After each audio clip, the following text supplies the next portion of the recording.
Thank you for ordering your post caps from Madison Iron and Wood. Let's get started installing your post caps.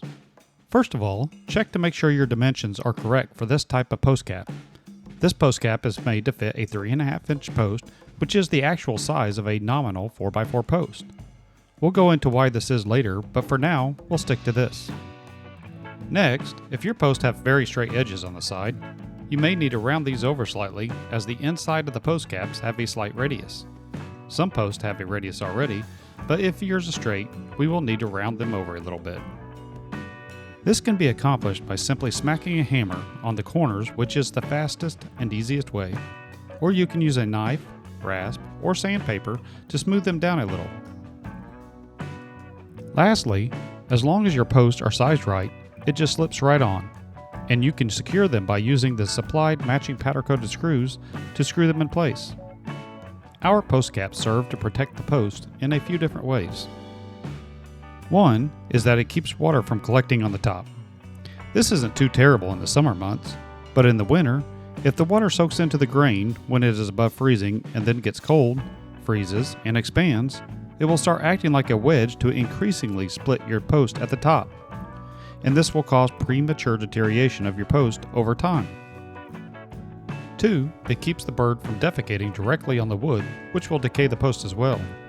3, as mentioned above, post contraction and expansion due to humidity, rain, winter freezing, and so on is a normal thing, but it's best to control the swelling. A good tight-fitting cap will act by binding the top of the post to keep it from splitting excessively and eventually coming apart. You will see in other industries, like with railroad ties, they put a mending plate on the ends to keep them from splitting apart when they expand and contract. To help keep your post looking good, it is recommended to have a tight-fitting post cap. So, remember I said to check to see if your posts are 3.5 by 3.5? The reason I say this is because not everyone knows that a 4x4 nominal size pressure-treated post is typically 3.5 inches. There are some places that sell true 4x4 posts. It's not as common, but you will need to check. We do have actual size 4 inch by 4 inch post caps available if you do have posts that are this size. Also, if you plan on putting a post sleeve on your post, chances are our post caps will not work with this. Maybe a true 4x4 post cap will work, but you will need to check the dimensions first, as they vary in size from different manufacturers.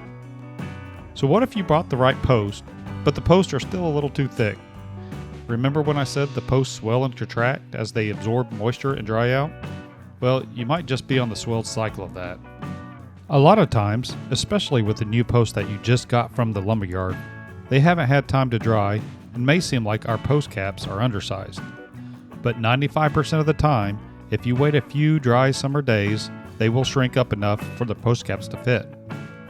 Posts can swell and contract as much as a 1/4 inch depending on a lot of factors like wood type, grain thickness, grade of material, and much more. Here, I took several different nominal size 4x4 posts from different manufacturers and from different hardware stores and measured the differences in sizes. As you can see from this stack of cross sections of these boards, they vary as much as 3/8 of an inch.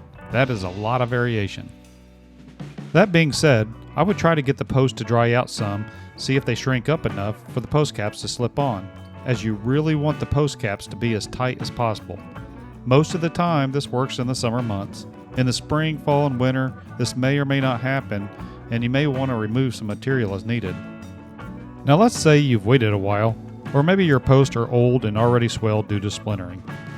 You may have to do some removal of material. If it's just a little bit, a rasp, a planer, or sandpaper may be enough to quickly remove enough for them to fit. If you need to remove quite a bit, I found a cordless angle grinder with a 30 to 40 grit flapper sanding disc makes quick work of it. Again, don't take off too much because you want the post cap tight so that it binds the top and has a nice tight finish.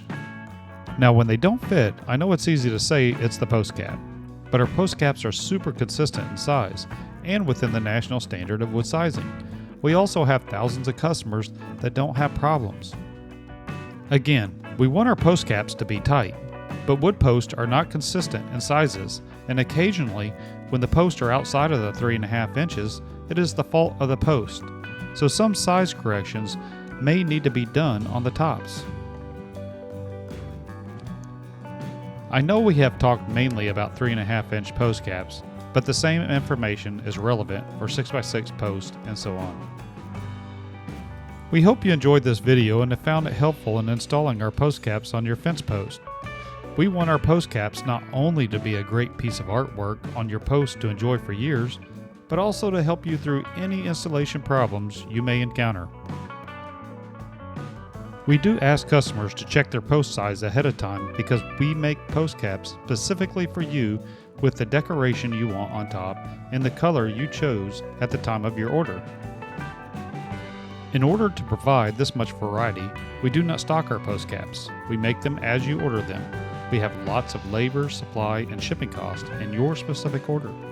We are an American-made small family business and do not purchase thousands of one specific post cap from China for pennies and sell it to you for several dollars. We appreciate your understanding in this and thank you for purchasing from our veteran-owned small family business.